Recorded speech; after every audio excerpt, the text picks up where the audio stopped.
Papyrus, c'est une SCOP déjà, donc une coopérative. On est une quinzaine de co-actionnaires, donc actionnaires salariés, entreprises d'insertion.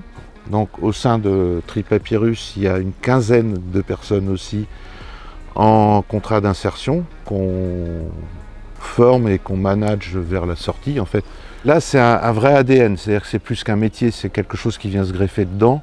C'est une pratique, quoi, on va dire. C'est une entreprise qui est généraliste dans la collecte, le traitement des déchets et le recyclage. Généraliste, ça veut dire qu'on fait tout, on est très vertical.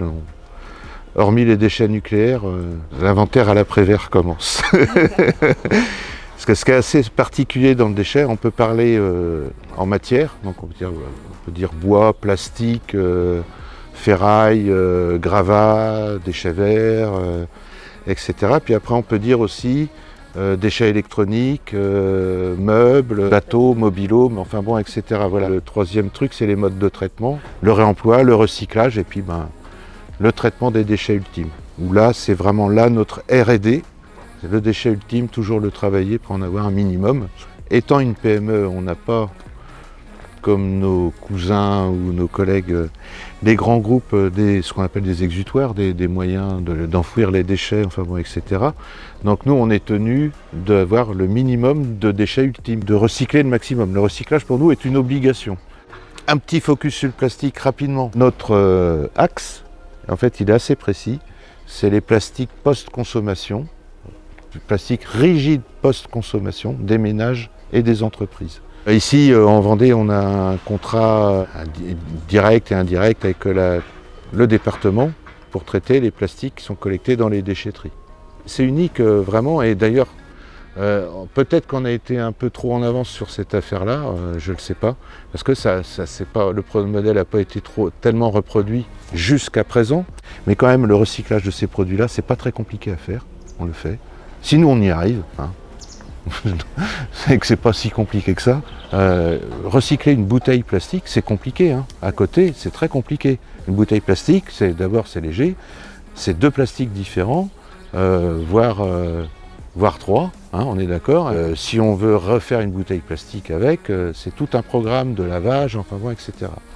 Nous, les plastiques concrètement qu'on récupère, une fois triés, massifiés, c'est broyé, c'est lavé, c'est copoundé, c'est réinjecté. Voilà. Le circuit est très court, extrêmement court. Hein. Le plastique, en France, tout le monde le sait, maintenant le chiffre est assez connu, on recycle 20 à 25%, alors, tout le monde est en train de jouer avec les pourcents, enfin bon allez, 20 à 25% du plastique produit. Mais je parle bien de recyclage, hein, parce que souvent on met la valorisation énergétique dedans, ce qu'il faut c'est un peu de jeu, on ne sait plus de quoi on parle, mais moi je parle de recyclage. Donc forcément, quand on s'est aperçu de ça, nous qui trions, autrefois on triait les emballages, donc on triait les plastiques, on s'est dit, c'est bizarre quand même, parce qu'au message qu'on entend tous les matins à la radio, il y a un oiseau qui nous joue de la flûte ou du pipeau, on ne sait pas, mais on a l'impression qu'on avait tout trié. En fait, ben non, en fait, il y a tellement eu de com en fait, là-dessus que c'est dommage, on a troublé le message. Et nous, on a vite un peu fouillé, puis en fait, il suffit de se retourner, tous les plastiques qu'il y a un peu autour de moi, il n'y a encore pas tellement longtemps, c'était très peu collecté, alors recyclé, j'en parle pas. Voilà, personne s'y penchait.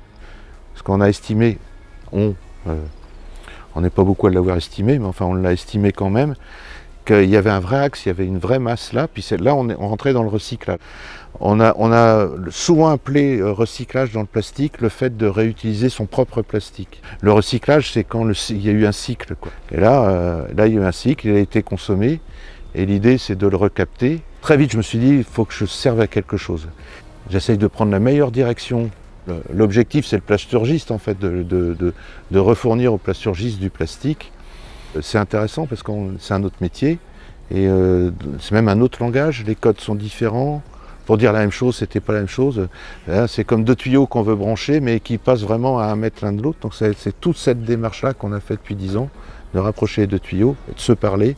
Si on veut atteindre le plasturgiste qui est à 100 km, il nous manque l'outil entre ce qu'on est, nous, Tripapyrus, des trieurs, hein. En fait, on est des pré-trieurs, on sait orienter le plastique dans la bonne direction, mais après, il faut le préparer, voilà, il est dans la bonne direction, mais pour atteindre le plasturgiste, il y a quelques manœuvres. Et donc, Westplast, c'est le premier échelon de cette manœuvre-là. Et donc, c'est quoi l'étape d'après? C'est de confirmer le tri qui est fait ici, de manière mécanique, et puis de préparer ce plastique, qui est un déchet quand il rentre, de le transformer en produit prêt pour l'industrie derrière. L'idée, c'est qu'avec ce recyclage, on ne refasse pas des objets qu'on va retrouver demain dans la mer. On est focalisé sur la création d'objets plastiques durables, mais très durables. Et puis eux-mêmes recyclables, on trouver le moyen qui ne s'échappe plus de ce cercle. C'est une chaîne, une vraie chaîne recyclage, un cycle. Voilà, on est plusieurs acteurs et on va créer les maillons de la chaîne, mais il faut bien souder les maillons, quoi. Et puis aussi, c'est la formule que j'utilise toujours, c'est de faire de l'économie circulaire, mais pas en prenant la terre comme cercle. Donc ça change. Mais bon, là-dessus, il y a des programmes quand même en France qui vont dans le bon sens, hein. Il y a un programme de l'ADEME que j'aime bien, c'est le programme Orplast. Ils aident les plasturgistes à s'équiper en matériel pour intégrer du recyclé dans leur production. Donc ça, c'est intelligent.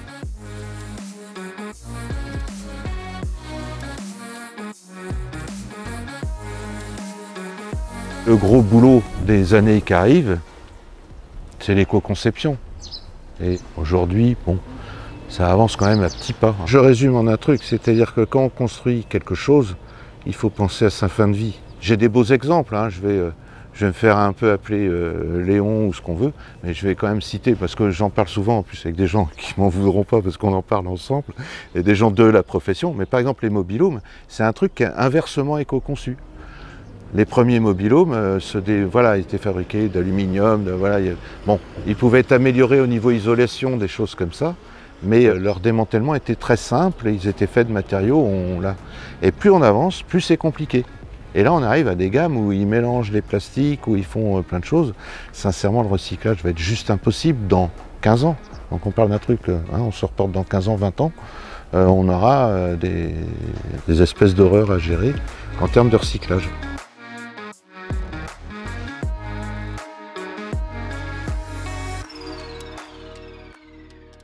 On a le réemploi maintenant, qui est vraiment quelque chose sur lequel on axe, c'est-à-dire qu'on détourne ce qu'on peut. La table en tant que telle, on va essayer de la revendre en tant que table en tant que telle.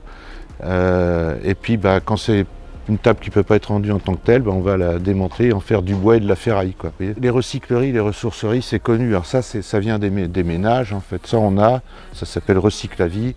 Ça tourne très bien. On est en train de faire dévier ça sur les entreprises. Et c'est d'ailleurs, ce qui est toujours intéressant, c'est que c'est émetteur-récepteur ce qu'on fait toujours. C'est-à-dire que là, l'idée est quand même venue des entreprises. De me dire, mais tu pourrais pas t'occuper, nous, des fois on avait fin de chantier, putain, on les met dans la benne DIB, c'est quand même trop con. Nous, on donne des fois 2 parpaings à nos salariés, mais on trouve jamais personne.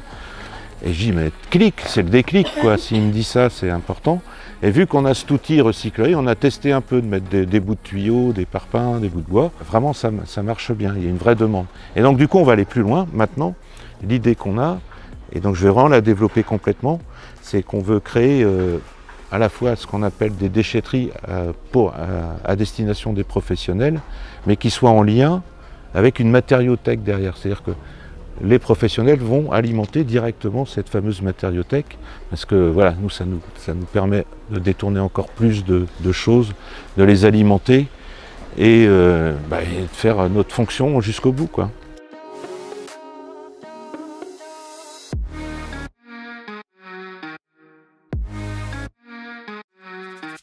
Quand on triait les emballages, il y avait une question qu'on s'est tous posée philosophiquement, est-ce qu'on ne sert pas finalement à faire qu'il y ait des emballages, hein? C'est parce que je suis sur l'ouest de la Vendée et un peu fou que je suis inconscient. Je sais très bien qu'il y a des lobbies énormes et qu'il y a des gens qui ont intérêt à ce que la vie continue, que les modèles économiques restent bien soudés. On a considéré en France que de collecter les emballages, c'était les recycler. Maintenant, depuis 2-3 ans, depuis le plastique, on a compris que c'était pas le cas, fallait s'y mettre quand même. Nous, on l'a vu depuis le Covid, je ne sais pas ce qui s'est passé pendant le Covid, il y a un truc qui s'est passé, une poudre qui est tombée sur les gens, mais il y a plein de gens qui ont pris conscience, et c'est pas que une mode. C'est-à-dire qu'il y a un truc dedans, les gens disent merde quand même, quoi, on ne peut pas continuer, quoi. À un moment, ça va faire boum, ça va. On va se cogner la tête, on va manquer de matériaux comme on en manque en ce moment, ça va être compliqué. Donc ça a changé. Mais dans la tête des gens, des citoyens, ça a changé.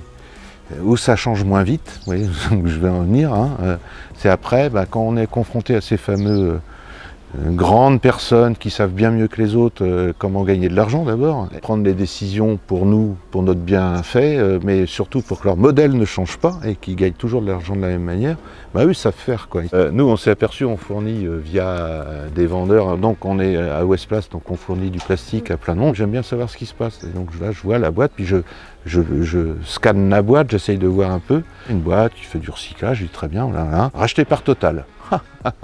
Tiens, je travaille pour Total, tout à fait. Un peu gênant la France là-dessus, avec ça, que tout le monde est cousin, machin, là, il y a une espèce de... Je vais être méchant, mais une consanguinité des grands groupes, donc ça gêne un peu. On est dans une démocratie lobbyisable complètement, quoi, très influençable. Même nous, on s'est mis à faire du lobby. Alors, est-ce que le lobby, c'est démocratique? Là, on n'est pas dans la démocratie, parce qu'on ne vote pas pour le lobby. Donc, en résumé, dans la tête des gens, on avance, mais notre démocratie, aujourd'hui, elle bloque ça, quoi. Elle ne nous permet pas d'enclencher les vitesses qu'on voudrait.